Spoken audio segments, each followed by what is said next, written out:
आपल्याला कल्पना आहे की जलयुक्त शिवार 2 ही योजना आता आपण सुरू केलेली आहे आणि जल हेच जीवन आहे आणि ज्या ज्यावेळी दुष्काळ पडतो त्यावेळेस जलसंधारणाची महती काय आहे हे आपल्याला लक्षात येतं आणि जेव्हापासून आपण जलयुक्त शिवारची कामं केली आहेत तेव्हापासून दुष्काळाच्या काळातही काही ना काही प्रमाणामध्ये आपण त्या ठिकाणी लोकांना दिलासा देऊ शकतो। हे जलरथ जलसाक्षरता करणार आहेत। केंद्र सरकारच्या योजना, राज्याच्या योजना, त्याच्यासोबत जलयुक्त शिवार 2च्या योजना, या सगळ्या योजना ज्या आहेत त्या योजना लोकांपर्यंत या माध्यमातून पोहोचवल्या जाणार आहेत। हर घर जल हा एक अतिशय मोठा कार्यक्रम केंद्र सरकारने जो हातामध्ये दिला, जो आपल्या राज्यांनी राबवलेला आहे, तर त्याची देखील माहिती ही प्रत्येक व्यक्तीकडे त्या ठिकाणी पोहोचवण्याचं काम या माध्यमातून आपण करणार आहोत।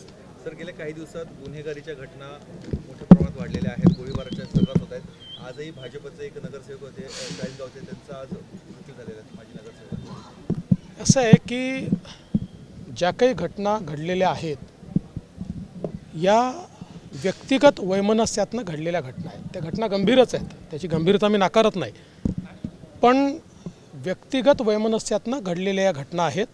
त्याच्यामुळे याचा थेट कायदा आणि सुव्यवस्था किंवा राज्याची परिस्थिती याच्याशी संबंध जोडणं हे अयोग्य आहे।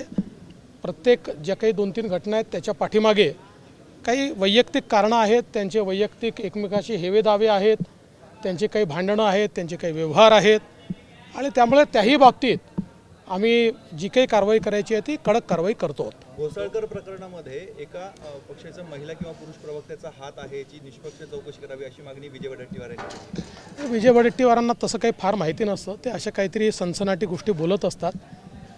कुठल्याही गोष्टीची चौकशी योग्य प्रकारे होईलच आणि याची पण चौकशी होईल, पण विनाकारण जे अलीकडच्या काळामध्ये गोपीचंद जासूस, जग्गा जासूस तयार झाले आहेत त्यांनी जरा मला असं वाटतं विचारपूर्वक बोललं पाहिजे।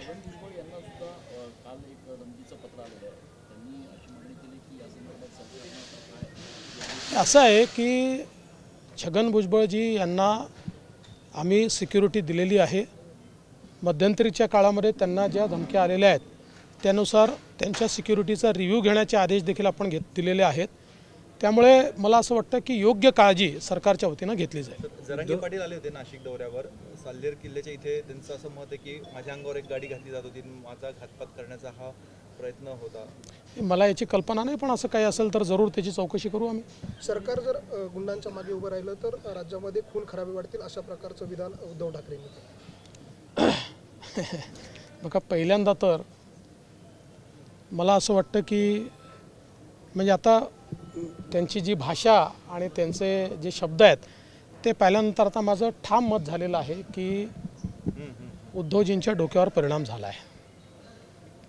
त्यामुळे मी आता एवढंच बोलेन, गेट वेल सून। याच्या पलीकडे मी त्यांच्या कुठल्याही गोष्टीवर प्रतिक्रिया देणार नाही। मी त्यांना एवढेच ईश्वराला प्रार्थना करेल आणि त्यांना म्हणेल, उद्धवजी गेट वेल सून, गृहमंत्र्यांना मनोरुग्ण get well soon, get well soon.